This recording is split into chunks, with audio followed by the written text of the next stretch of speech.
Buenos días a todos y a todas las personas que nos acompañan hoy en este tercer y último conversatorio por la interculturalidad.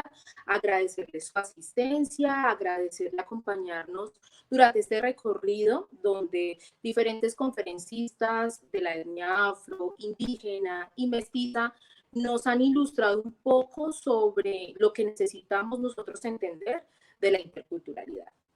Mi nombre es María de los Ángeles Gómez Mosquera y yo voy a ser la moderadora también de esta conferencia que vamos a tener el día de hoy. Primero quiero decir a nombre de la Asociación de Mujeres Afro-Risaraldenses CAINA, quien es la organización que realiza este evento, que todas las vidas de las personas valen. Queremos incidir y llevar un mensaje de cero violencia y de mucha tolerancia. Nuestros jóvenes no deben morir a manos de nadie. Nuestra vida es sagrada y queremos verlo así. Por favor, indistintamente que sea indígena, afro o mestizo, la violencia contra nuestros jóvenes, contra nuestras mujeres y contra nuestros niños es irrepudiable.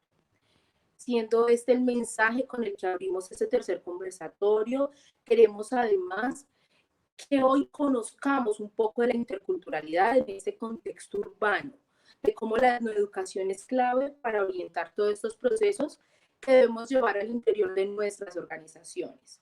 Nuestro conferencista la mañana de hoy, Víctor Zuluaga, un gran historiador, lo conocemos aquí en la ciudad de Pereira y creo que en el ámbito nacional, porque ha dado cuenta de cómo los grupos étnicos que convergen en el territorio risaraldense, en el municipio de Pereira, nos permiten enriquecer cada uno de los aspectos que contemplan, obviamente, el territorio. El historiador Víctor Zuluaga cuenta a través de sus relatos, de su voz, de la voz de cada una de las personas que retrata en sus escritos, de cómo es importante articular ese trabajo, de cómo es importante que todos nos unamos en pro de conseguir enaltecer más bien esas particularidades y también agrupar esas diferencias. Eso es en última lo que nos enriquece. Vamos a iniciar entonces con este tercer conversatorio. Recuerden que quien realiza el conversatorio es la Asociación de Mujeres Afro-Risaraldenses CAINA, en concertación con la Secretaría de Cultura de Pereira. Muchas gracias por asistir, muchas gracias a todos. Les recordamos que pueden ir haciendo sus preguntas, comentarios, nosotros lo vamos a estar leyendo y nuestro conferencista Víctor Zuluaga también nos va a estar respondiendo más adelante al finalizar su conferencia. Queremos también agradecerles a todas las personas que nos han escrito masivamente preguntando dónde pueden encontrar las memorias. Al finalizar les voy a dejar en el chat el link de la página web y de las diferentes redes sociales donde vamos a ubicar todos los videos de estas conferencias.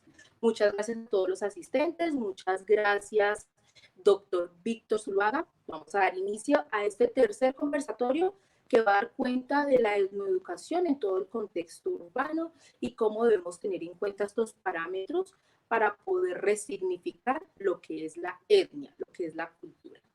Buenos días, doctor Víctor. Muy buenos días, María de los Ángeles.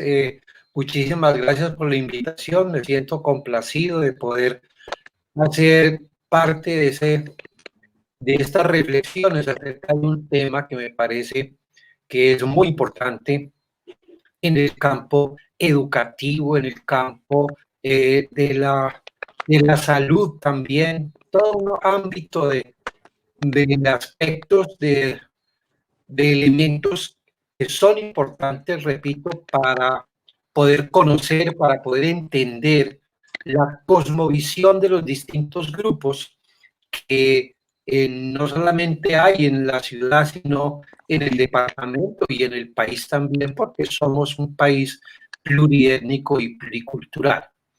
Yo quisiera iniciar hablando, por ejemplo, sobre una experiencia que tuve el año pasado en un colegio oficial. Me invitaron a hacer una charla y casualmente ese día por la mañana había se había presentado una discusión, digamos lo que un poco acalorada entre los docentes, porque tenían algunas dificultades con algunos niños procedentes del Chocó, con unos afro. Entonces, algunos decían que eran muy revoltosos, gritones, canzones en el aula y que era necesario pues ponerlos en orden, disciplinarlos, etc. Pero también había otros que planteaban el hecho de que su procedencia, la manera como habían crecido, pues les permitía haber adoptado un tipo de comportamiento muy diferente, digámoslo, al citadino, al mestizo, incluso al indígena también.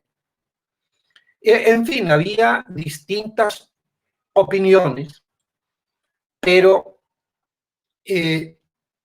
finalmente algunos decían que si bien eran de una cultura y de una sí, cultura diferente, etcétera, pues al llegar tendrían que amoldarse y tenían que aceptar unos esquemas y unas maneras de vida de acuerdo al sitio donde se encontraba. Esa fue pues como un abrebocas de una discusión que tuvimos, claro, muy amplia al respecto. Y yo les decía que dentro de las comunidades afro e indígenas, los procesos educativos, la apropiación de saberes, se inicia en el hogar de una manera verbal. Y no solamente verbal, sino por medio de cantos, de danzas, y podríamos decir nosotros que son culturas con una fuerte, con un fuerte contenido de oralidad frente a lo que podríamos nosotros llamar la cultura mestiza, en donde lo escritural, donde la escritura entra a desplazar de una manera muy fuerte esa oralidad. Y desde luego para la escritura, para la lectura, se necesita el aislamiento, el silencio, muy diferente a esos aprendizajes, insisto, que se dan desde la oralidad. Ese es el primer elemento, les decía yo, a tener en cuenta. Pero de otro lado, también les decía que no es posible que un grupo humano o personas que llegan, por ejemplo, como en el caso del Chocó, de otros departamentos, puedan de un día para otro, en 8 días, en 15 días, transformar completamente sus hábitos, sus maneras de pensar, de actuar, porque los tiempos, los procesos sociales, los cambios a ese nivel son mucho más lentos. Que una cosa es el tiempo individual, la transformación individual, y otra cosa es la transformación social. Para no hablar, por ejemplo, de la transformación de la naturaleza. Estamos hablando de 3 ritmos y de 3 tiempos completamente diferentes. El individual es muy rápido, el social es lento y el de la naturaleza, los cambios de la naturaleza son milenarios, es decir, se necesitan muchos millones de años para que esa transformación se dé. En fin, pienso que eso lo que muestra es, lo que muestra es las dificultades, los conflictos, las situaciones que se presentan en los centros educativos, repito, cuando hay esa confluencia de mestizos, de afros, de indígenas. Porque también recuerdo que en una reunión a la cual me invitaron para hacer una revisión sobre cuál era la actitud que debían asumir los docentes frente a los indígenas que había en algunos colegios. Porque me decía una profesora que esos niños indígenas no hablaban, no se les conocía el habla, y que los molestaban mucho, los llamaban los memes. Entonces había toda una serie de hostigamiento por parte de sus compañeros.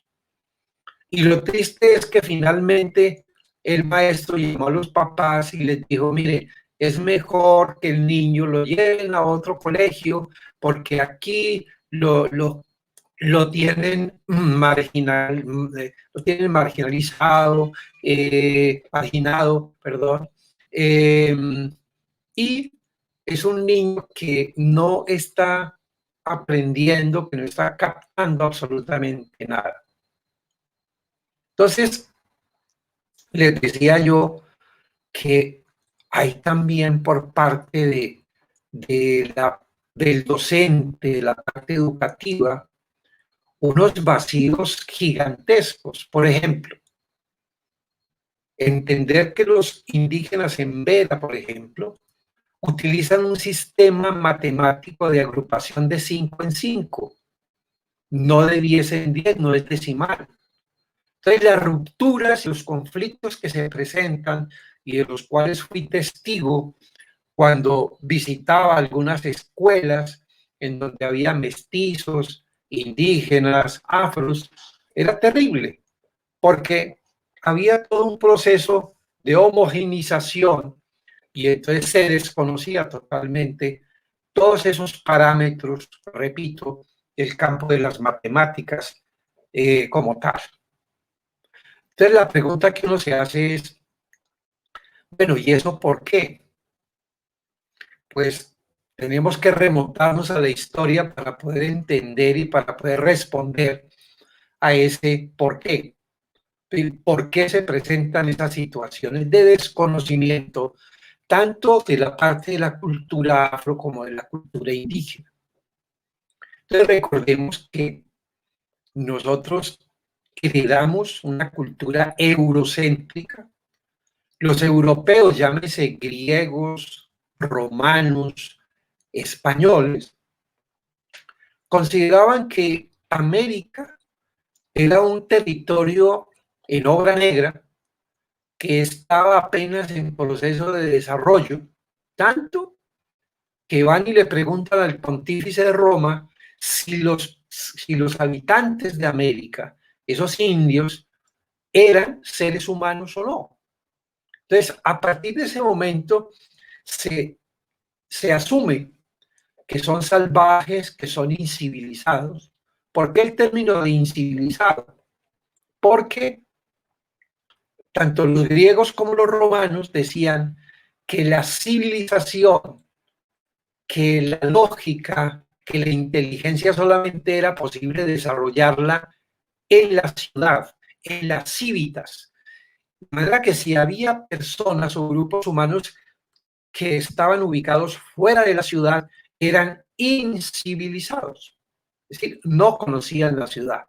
De manera que cuando llegan, repito, acá y encuentran que había grupos humanos que no vivían en ciudad como tal, eso para ellos era una cuestión absolutamente ilógica, y entonces a partir de ese momento se comienza a asumir un estigma brutal hacia el indígena como tal, que lo podemos palpar inclusive hasta el siglo pasado, cuando un sacerdote de Guática le enviaba al obispo en 1954 una carta diciendo que ya afortunadamente los indios de Guática abandonaron ese lenguaje hosco, tosco y horrible e incivilizado, y ya se oye el musical castellano entre ellos.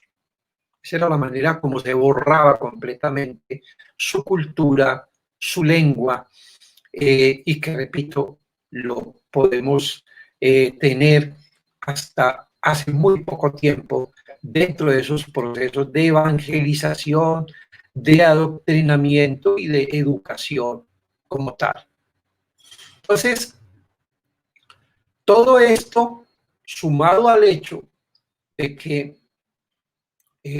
los habitantes del continente africano van a ser señalados como hijos de Ham, aquel que se burló de Noé, el del arca, que se emborracha, está desnudo, y Cam, su hijo, lo ve y en lugar de taparlo, de cubrirlo, entonces se burla y llama a sus hermanos e inmediatamente se asume o Noé lo maldice, es la que dice la Biblia, y entonces toda su descendencia viene a sufrir ese pecado original, y entonces toda la población africana que se asume descendiente de los hijos de Cam van a ser tratados de una manera violenta, brutal, con el fin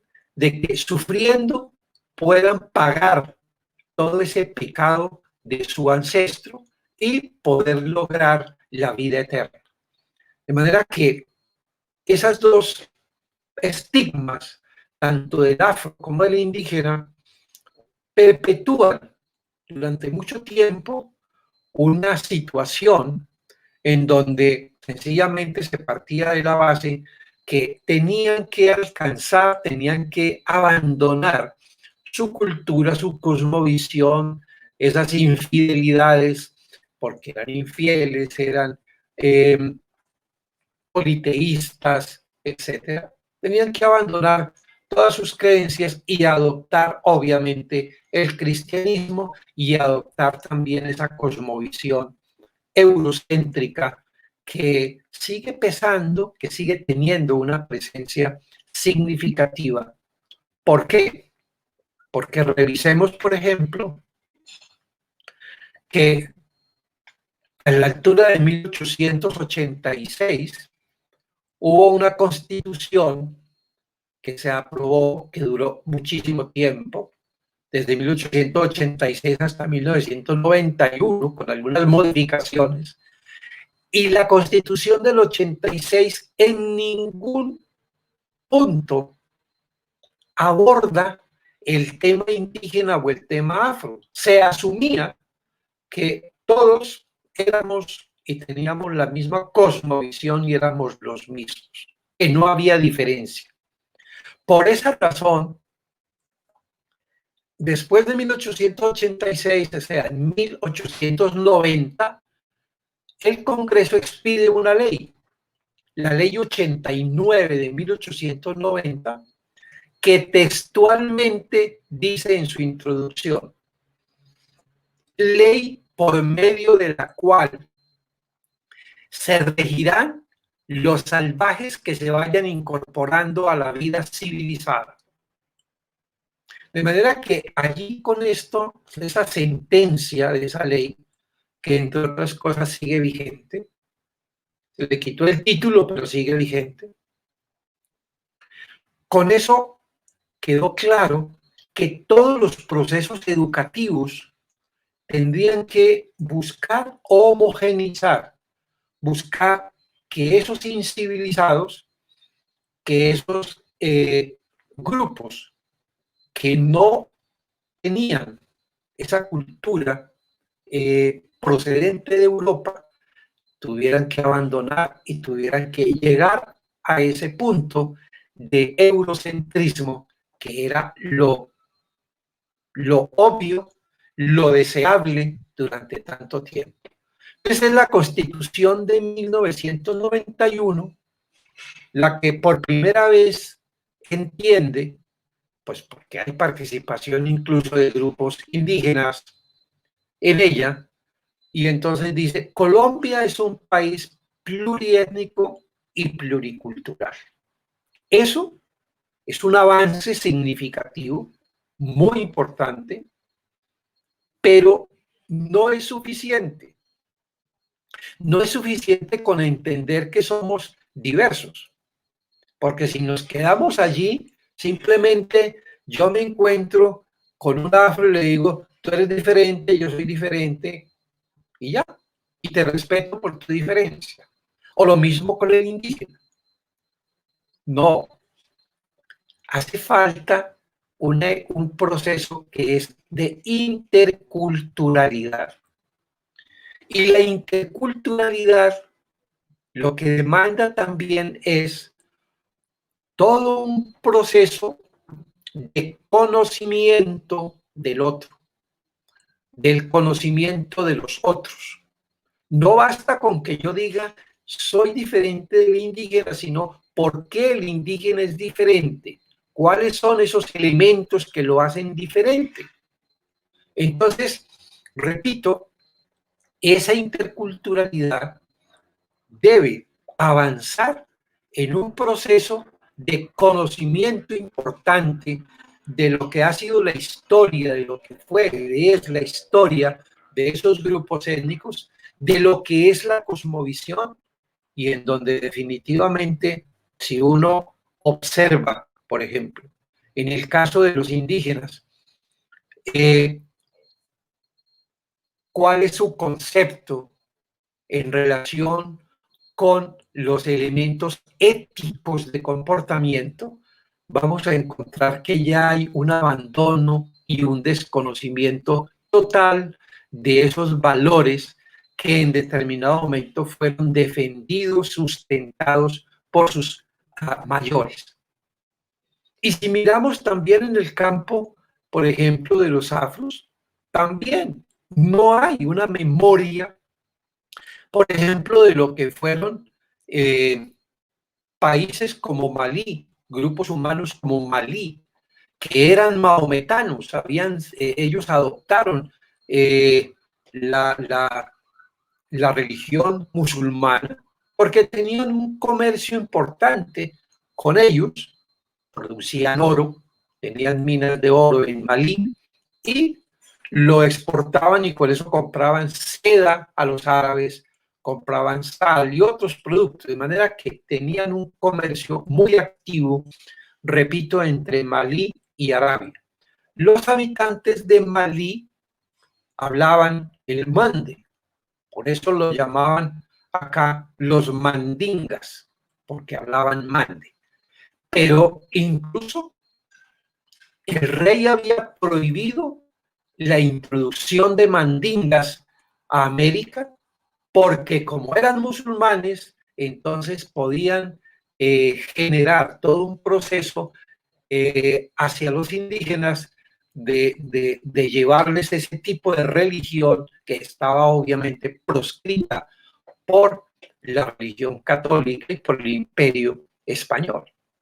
Pero digo, si miramos el gran desarrollo que tuvo el imperio de Sujata Keita a la altura del siglo X-XII en Malí, nos vamos a dar cuenta que era un imperio que tenía unos desarrollos tecnológicos muchísimo mayores que los que tenía Europa a esa altura cuando estaba en plena Edad Media, en ese oscurantismo tan horrible. Y repito, el imperio de Sujata Keita en África tenía unos grandes desarrollos, tenían ministro de aguas para el manejo de las crecidas de los ríos y también cuando había sequía, entonces había unos manejos que ellos le daban a esos fenómenos que, repito, eran totalmente desconocidos en Europa. Todo esto, repito, lo que nos lleva es a pensar que hay un olvido, porque obviamente no se daba ningún espacio, desde luego, en las aulas escolares, para poder hacer esa historia de esos pueblos indígenas, de esos pueblos afros, y por lo tanto, obviamente, se fue perdiendo totalmente toda esa cosmovisión, toda esa cultura. Hay una antropóloga polaca que ocasionalmente me la encontré cuando estuve haciendo un seminario sobre los Embera en Suecia. Y Mary Lesancy, ella vive en Francia, y me decía que bueno, ella trabajó mucho tiempo con los afros en el Chocó y con los indígenas. Y el trabajo estuvo realmente fue centrado en la relación entre afros e indígenas en el Chocó, sobre todo en la zona de Alto Atrato. Y resulta que me decía que afortunadamente, que por fortuna, los personajes que habían interactuado con los indígenas eran los afros y no los paisas y no los mestizos. Porque es desde luego bien interesante el hecho de que cuando el afro, que fue llevado de luego por la fuerza y de manera violenta hacia el Chocó al trabajo de las minas, cuando ese afro no ha tenido tanto contacto con el paisa, con el mestizo, es un grupo humano de una solidaridad brutal, terrible, que queda uno completamente desconcertado. Pero al mismo tiempo tiene unas pautas de vida muy distintas también a la del paisa, como ellos nos llaman, porque diríamos en síntesis, nosotros vivimos para trabajar y ellos trabajan para vivir. Y eso a veces es bien difícil, bien complicado. Y les quiero, por ejemplo, plantear esta situación que se presentó. Cuando yo fui decano de la Facultad de Educación, abrimos un proyecto y continuamos, perdón, un proyecto en Chocó, en Condoto, para una licenciatura en Ciencias Sociales y otra en Español. Y nosotros nos íbamos, los profesores de la tecnológica, hacia Condoto, nos desplazábamos todos los fines de semana y hacíamos el trabajo de esa docencia.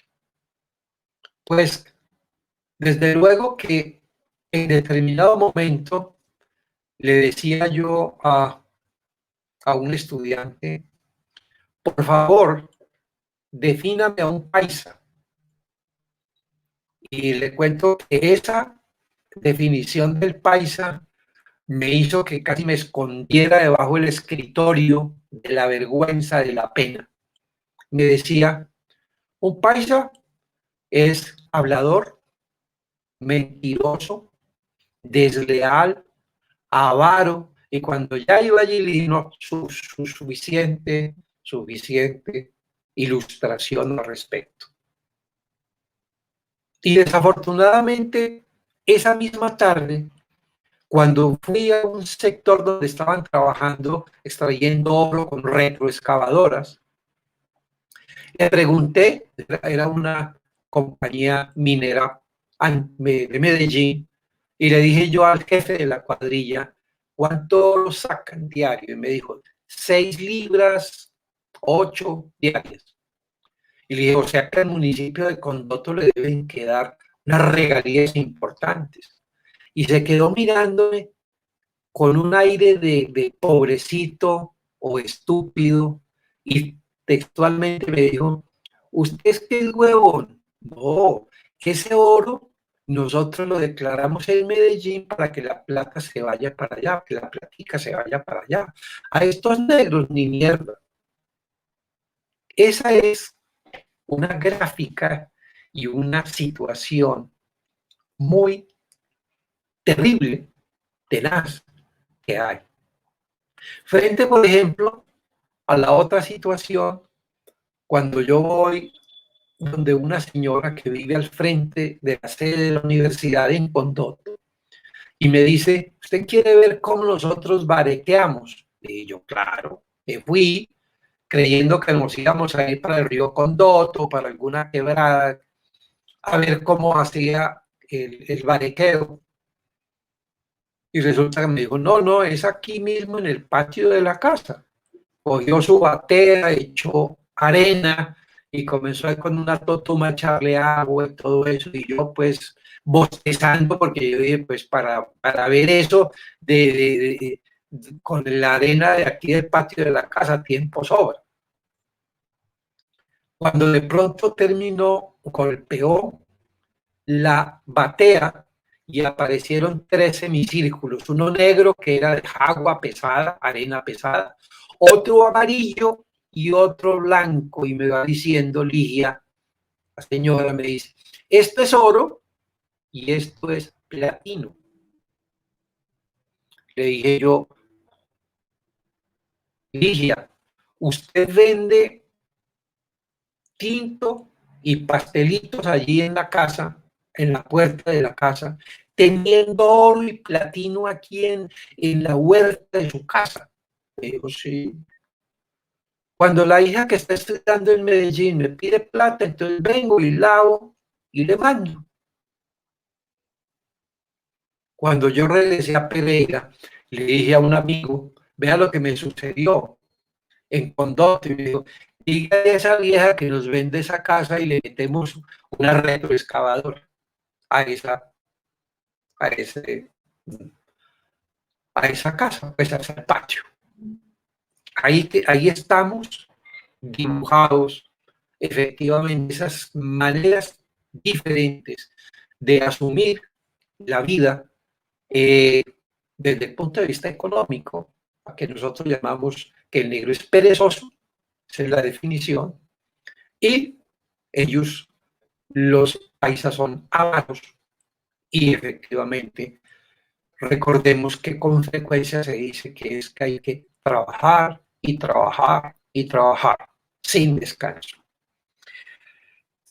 Entonces, todo esto, repito, ha llevado a un desconocimiento muy grande que, que lleva a que el indígena y el afro se sientan marginados, los marginen no solamente, pero se sientan también de alguna manera complejados cuando se desconoce toda esa historia de esas comunidades.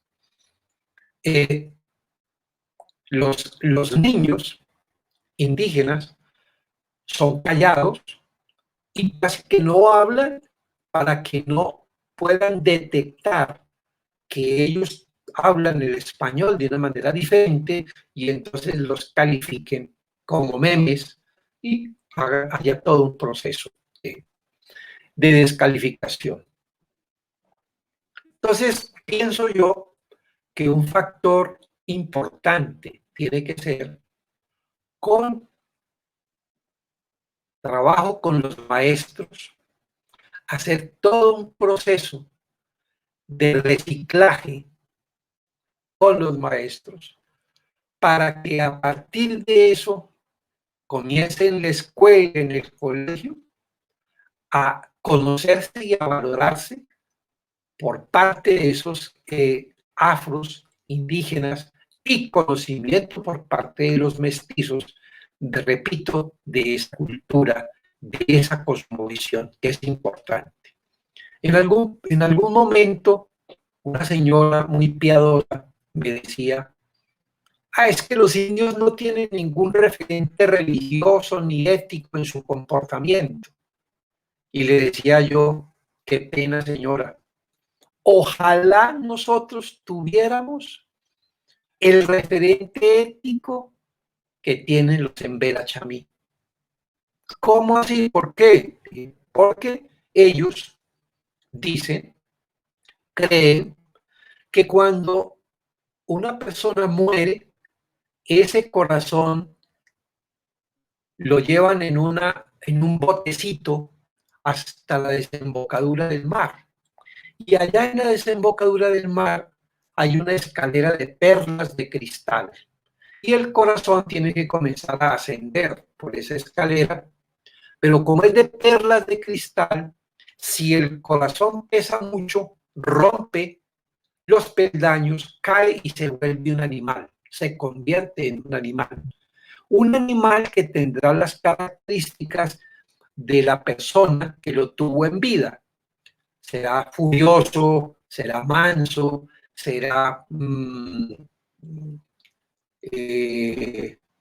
muy activo, etc. Tiene las mismas características de quien lo tuvo. Pero ¿qué es lo que hace que el corazón pese más o menos? Y ahí es donde encuentra uno cosas como estas. Ellos dicen que cada vez que una persona, un ser humano, comete una transgresión dentro del proceso religioso, diría un pecado, inmediatamente eso se traduce en un mayor peso en el corazón. Cada vez que yo cometo una infracción, mi corazón comienza a pesar más. Y le decía yo a la señora, para ellos, una vez que se produce la transgresión, hay automáticamente una compensación en tanto el corazón comienza a pesar más.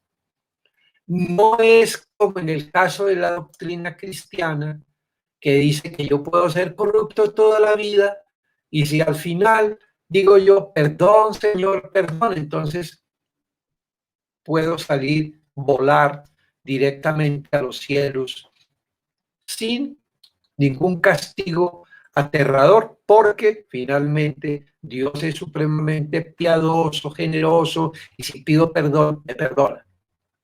Para los en veras, el perdón no existe, hay que purgar esa pena viviendo como un animal, padeciendo como un animal. Muere ese animal y ese corazón vuelve a aparecer en otro ser humano y tiene otra posibilidad de que lleve una vida correcta, de acuerdo a las normas, a las pautas de vida que lleva, y entonces puede efectivamente llegar a ese otro mundo de entre donde está Karagalí, que es el Dios creador. Yo quisiera dejar allí y abrir las preguntas, las inquietudes que puedan tener, porque a veces uno se emociona y entonces puede ser que haya otros interrogantes al respecto y me parece que es muy importante tenerlos en cuenta.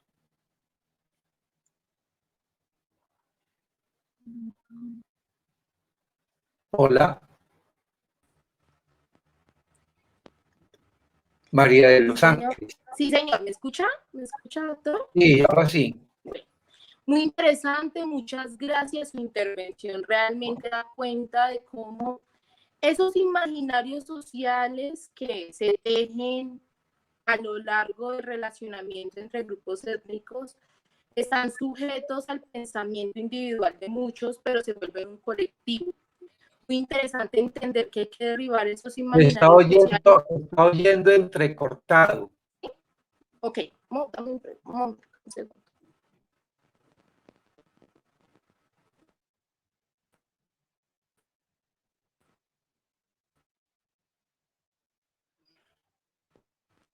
¿Me escucha mejor, doctor? Se está oyendo entrecortado, María de los Ángeles. Hola, hola, ¿me escuchan?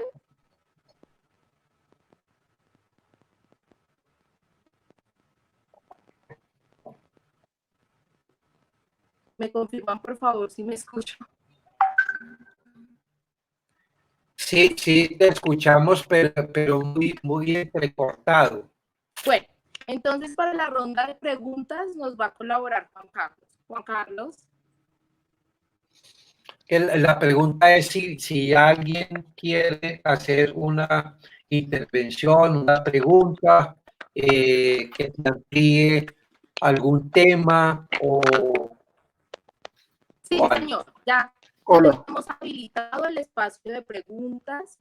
Lo que estamos esperando es, me dicen, me confirman por aquí que de pronto puede ser su internet porque me están escuchando bien, pero no hay problema. Vamos a hacerlo con Juan Carlos, él nos va a colaborar con la ronda de preguntas. Son preguntas sumamente interesantes, incluyendo el hecho de cómo usted hizo toda la recolección documental en estos grupos étnicos. Entonces, si quieren, iniciamos por esa. ¿Cómo fue la recolección de información, la recolección documental de estas memorias, de estos escritos frente a estos grupos étnicos? Y Juan Carlos ya nos colabora con el resto de preguntas. A ver, Juan Carlos, ¿cómo fue el proceso de recolección de esta información? Sí. A ver, ¿sí me escuchan bien? Sí, señor. Sí, ahí se escucha bien. Bueno, cuando yo llegué a Pereira, a la Universidad Tecnológica, en 1974, a los 2 años siguientes tuve una alumna que me invitó para que visitáramos a Purembará, la zona del occidente de Mixtacó, que es en el límite con el Chocó, Purembará. Y yo fui con un grupo de estudiantes en el año 76. Cuando yo fui con ellos, finalmente estuvimos allá. Fue horrible el viaje porque se había caído un puente sobre el San Juan y entonces tuvimos que caminar 12 horas desde Río Chamí hasta allá a Purembará.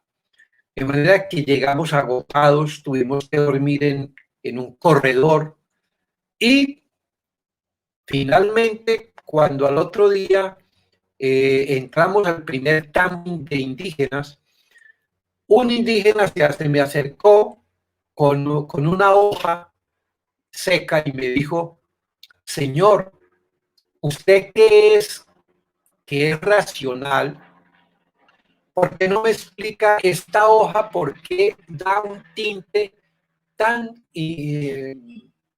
tan fuerte que lo utilizamos para tinturar canastos? Pues a mí me golpeó, digámoslo así, de una manera muy fuerte, es usted que es racional. O sea, era simplemente decir, yo irracional le pregunto a usted que es racional. Y resulta que es o era en ese momento una respuesta y una manera muy usual, muy normal entre los colonos mestizos que había en Pueblo Rico y Mistrató, tratar a los indígenas de irracionales. Tan que en determinado momento, cuando se presentó luego con el tiempo un accidente en el Chamí, me fui al hospital de Mistrató a preguntar qué había pasado con los indígenas que se habían accidentado y una enfermera me dijo: no, doctor, aquí no hay ningún irracional, o sea, no hay ningún indio irracional. Entonces, desde 1976, repito que estuve allí y que juré que nunca más volvía, porque cuando yo llegué a Pereira después del primer viaje en el 76, me dio tifo, que es una enfermedad producida por ácaros que lo pican a uno. Hay todas las plagas del mundo, fue la malaria, la leishmaniasis, todo esto. Y yo llegué con tifo y obviamente dije yo, nunca más vuelvo por allá. Pero a los 2 o 3 meses, me acuerdo que vivía por la Circunvalar, llegó una comisión de indígenas con una monjita de la Madre Laura, que trabajaban allá.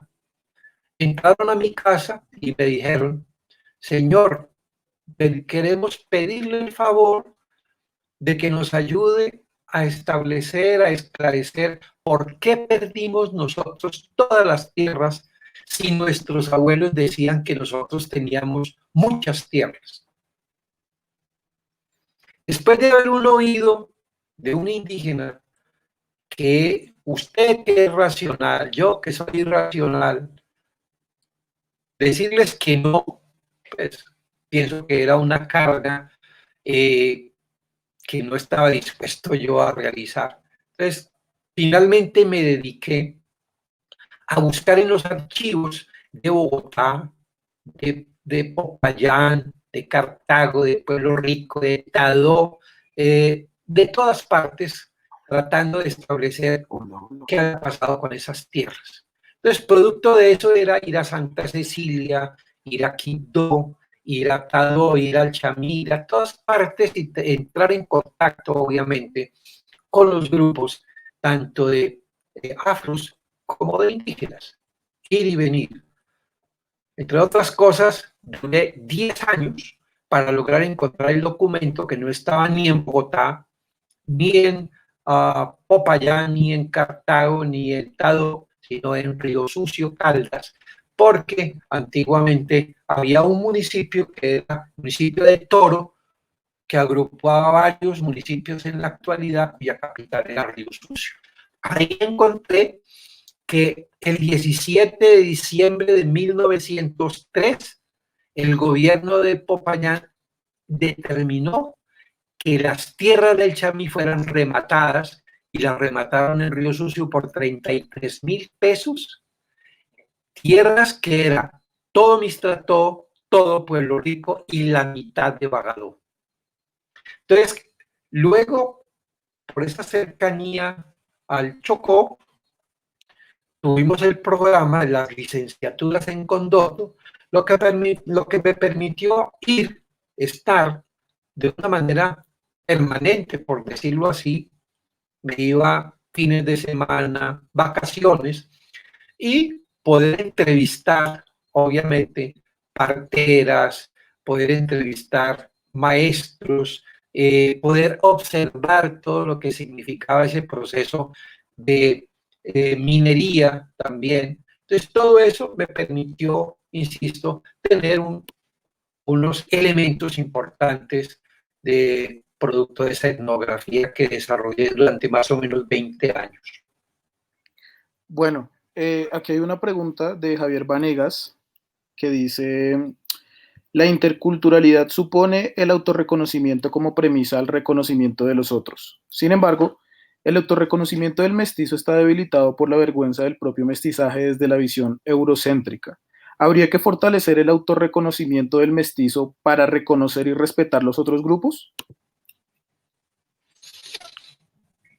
Sí. Yo pienso que un aspecto, como les decía yo, que me dejó de alguna manera paralizado, es el hecho de cuál es la definición que tienen los afros en el caso del Chocó sobre el paisa. Hay un aspecto que quisiera plantear. Mi esposa es médica, es actual decana de la Facultad de Salud, de Ciencias de la Salud, de Medicina, y cuando hicieron un trabajo en las afueras de allí de Pereira, esa zona marginal de la curva, Caracol la curva, le preguntaban a una desplazada, a un afro, una señora ya de edad, le preguntaban, ¿cómo se ha sentido usted en Pereira? Y la señora comenzó a llorar y a decir, es que a nosotros nunca nos dijeron que había gente mala, para decir, afirmar que el afro es un ser humano de una transparencia y de una ingenuidad brutal. Mientras que el paisa, ese vivo, paisa vivo, es desde luego esa persona avara, desleal en gran medida. Y entonces lo que tenemos que tener en cuenta es que todas las culturas tienen su claro y oscuro, tienen sus valores importantes que hay que preservar y estimular, y otros valores y otras actitudes y otros comportamientos que es necesario desestimular. Entonces, dentro de la cultura eurocéntrica, mestiza, paisa, hay valores enormes, pero hay también unos antivalores como aquello del paisa vivo, esa viveza que, repito, es necesario ponerle freno porque desde luego que nos lleva a atropellar al otro y poder lograr unos fines sin importar exactamente cuáles son los medios lícitos para poder llegar a eso. Recordemos lo que la mamá le decía a Pablo Escobar: consiga plata, mijito, trabajando, pero si no puede trabajando, consígala.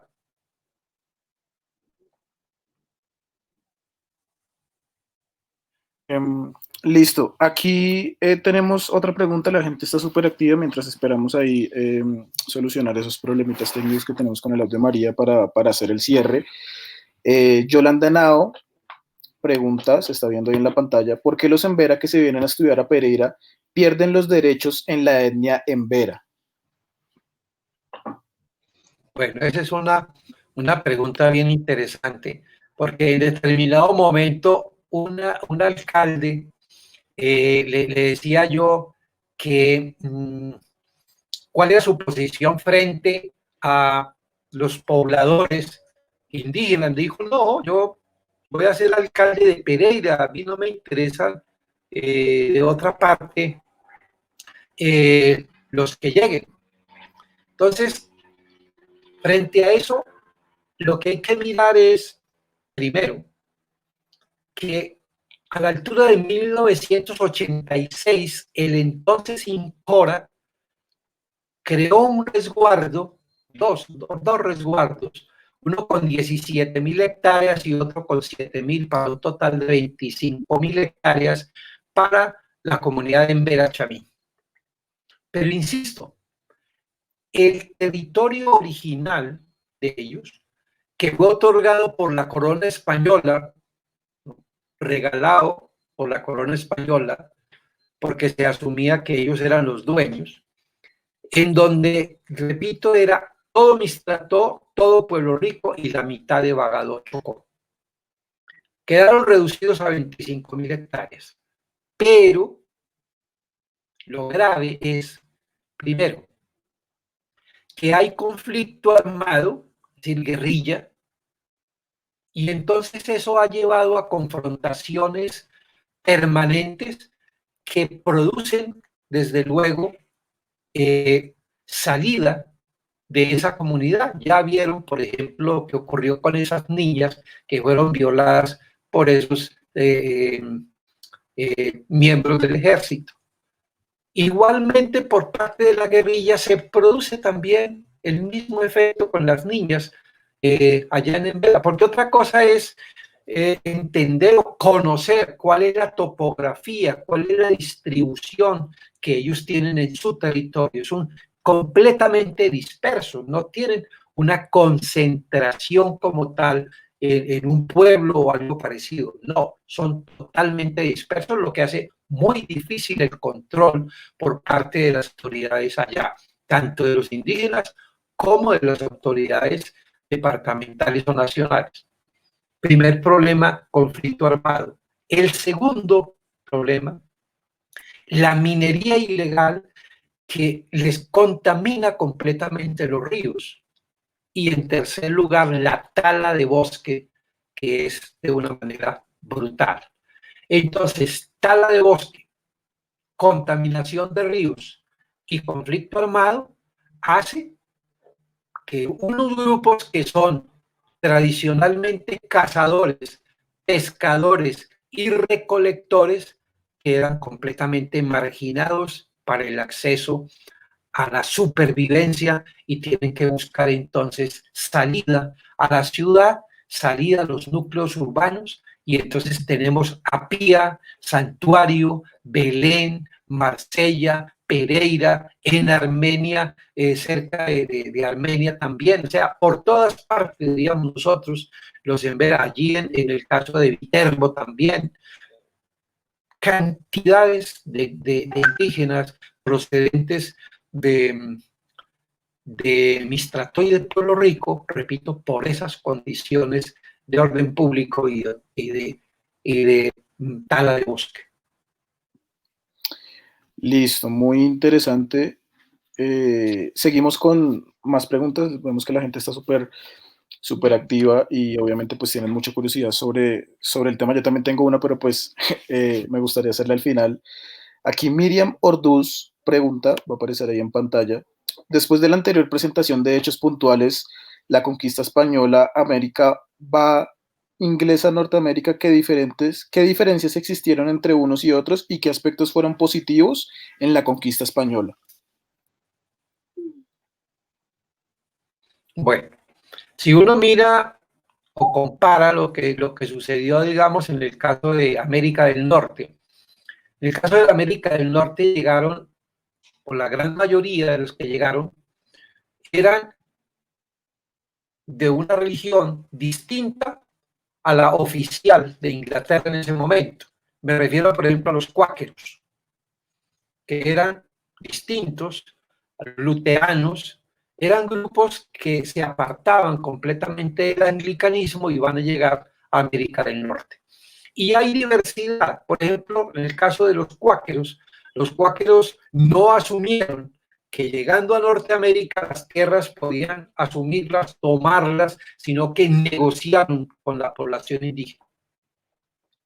Pero en términos generales, uno diría que esos indígenas, en el caso de América del Norte, fueron barridos en su inmensa mayoría, barridos completamente, confrontados, distinto de lo que ocurrió en América Latina, en donde hubo desde luego una mortandad, una mortalidad por epidemias que trajeron, o por enfermedades que trajeron los españoles, pero también por confrontaciones, en el caso, por ejemplo, de los pijaos y de otros grupos que le hicieron una confrontación muy fuerte. El caso de Norteamérica, hoy en día los indígenas se encuentran resguardados, se encuentran en unas áreas donde tienen cierto privilegio, unas zonas de reserva, están ahí enclaustrados, pero que son una población ínfima en comparación con la población que en América Latina y en el caso de Colombia también tiene presencia, en el caso sobre todo del sur, en el caso de la parte de los Chocó, de los Guayú, y en el caso también de los llanos orientales. Son grupos humanos que todavía tienen una presencia muchísimo mayor que la que tenían en el caso de Norteamérica. Y es que había una razón importante. Los ingleses que llegaron a Norteamérica llegaron a trabajar, a labrar la tierra, a producir. Los españoles que llegaron aquí a América vinieron fue a apoderarse del oro, de las minas, explotar las minas de oro y a aprovechar la producción o el producto de los indígenas para poder vivir. Entonces aquí vinieron los encomenderos, cada grupo indígena. Hablemos, por ejemplo, los que había aquí en Pereira, de esta zona, que eran los Quimbayas, había los Pion, que están en la universidad, el área de la universidad, los Consocá, los Pindaná, los Cerrillos. Cada grupo de esos fue entregado a un encomendero español para que les cobrara un tributo 2 veces al año, y producto de ese tributo le enviaban al rey de España pues la quinta parte de él, y el encomendero vivía a expensas de lo que ellos trabajaban y lo que ellos iban a producir de más para ellos, porque los españoles llevaban 7 siglos enfrentando a los árabes que habían invadido en el siglo VII, y entonces solo sabían de guerra, de confrontación y de la parte de agricultura y de producción muy poco. Listo, maestro Víctor, no sé si usted está de acuerdo en que hagamos 3 preguntas más y ya le damos paso a María para que haga el cierre de este conversatorio, ¿le parece? Correcto. Entonces, esta pregunta es de José Mario Guzmán Mendoza y la pregunta es, ¿cómo podemos romper con esos estereotipos que se dan en torno a los grupos étnicos, sobre todo indígenas y afros?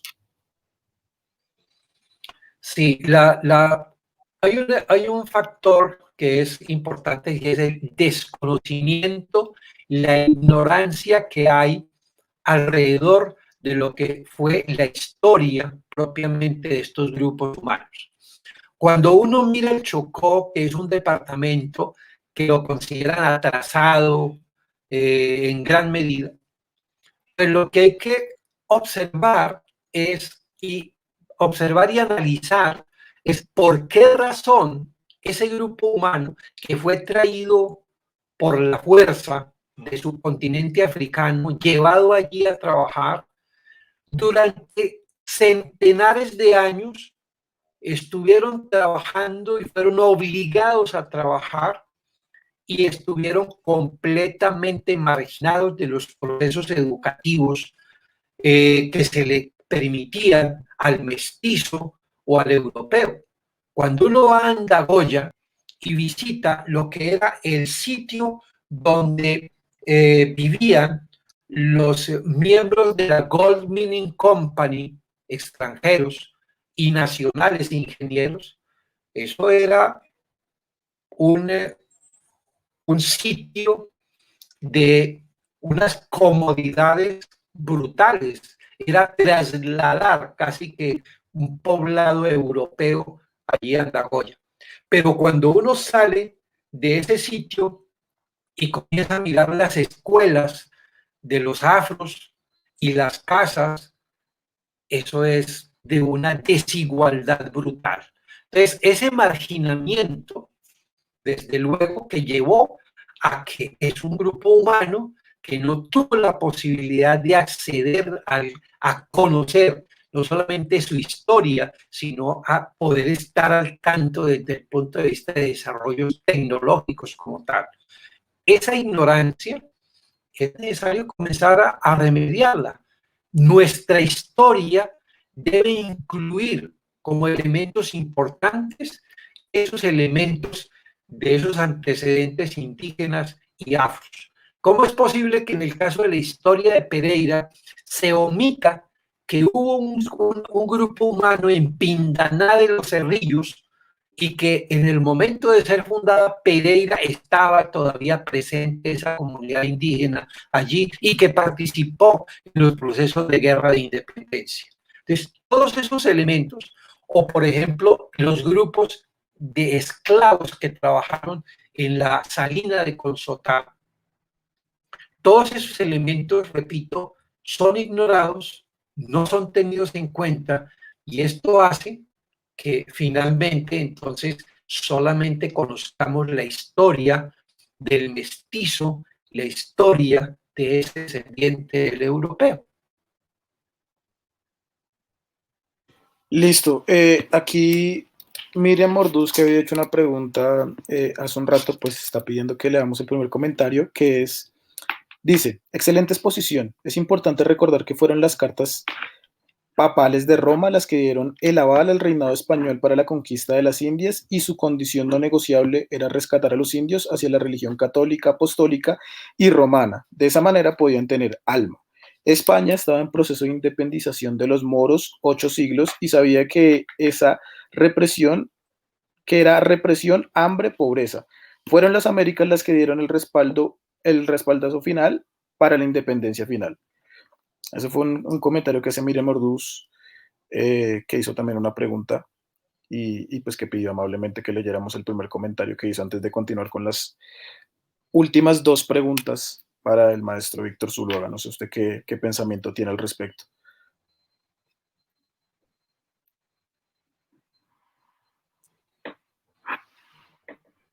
¿Aló? Sí, ¿Sí me escucha? pero no entendí la pregunta. No, era un comentario que ella hizo antes de la pregunta que había Ya, hecho. ya. Ah, Sí, sí. Era como un aporte, que pues, me parece más que Importante. interesante también. Sí. Sí, sí, claro. Vamos con la penúltima pregunta. Esta pregunta es de Jorge Toro.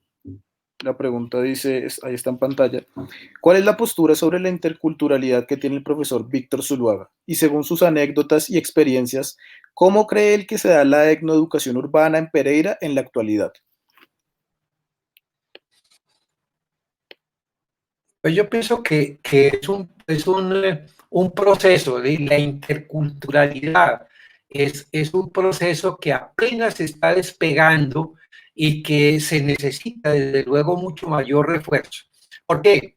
Porque en este momento se habla de abordar unos temas que tienen que ver con la interculturalidad, pero sin que haya unos espacios definidos para esa educación o para esa interculturalidad. Entonces, cuando se dice que es desde las ciencias, de las humanidades, desde la parte de la literatura, o sea, queda eso diluido en muchos docentes y en muchas áreas de conocimiento, y finalmente no se aborda con la seriedad y la profundidad que ello requiere. Dicho de otra manera, la interculturalidad no puede ser simplemente un discurso donde diga que somos pluriétnicos y pluriculturales y debemos respetarnos. No, tiene que avanzarse mucho más en el sentido, insisto, de que interculturalidad implica también el conocimiento de la cosmovisión, de los fundamentos culturales de los distintos grupos que hay en la ciudad y en el departamento.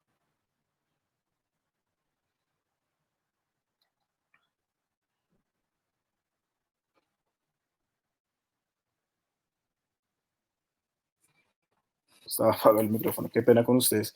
Siguiendo con la anterior pregunta, como en consecuencia, Andrés Camilo Murillo pregunta, dice, se habla muy bonito de la interculturalidad, pero usted, ¿qué opina de la apropiación cultural de los procesos ancestrales de los indígenas y negros por parte de los mestizos? No, es que por eso digo yo que se hace necesario que el mestizo conozca todo lo que son los antecedentes y la cosmovisión tanto del indígena como del afro.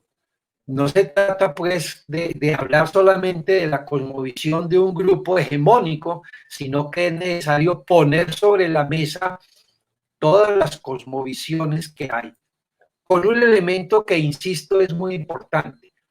Todas las culturas tienen elementos que es necesario reforzar, que son positivos, y otras que son negativos. Por ejemplo, no podemos decir que la ablación o la mutilación genital femenina entre los Embera Chamí sea una conducta o sea una práctica aceptable, porque finalmente es una acción que va en detrimento de unos derechos universales que tiene en este caso la mujer y que deben ser respetados esos derechos. Por lo tanto, hay que desestimular ese tipo de actuaciones, ese tipo de actitudes. ¿Y por qué no copiar?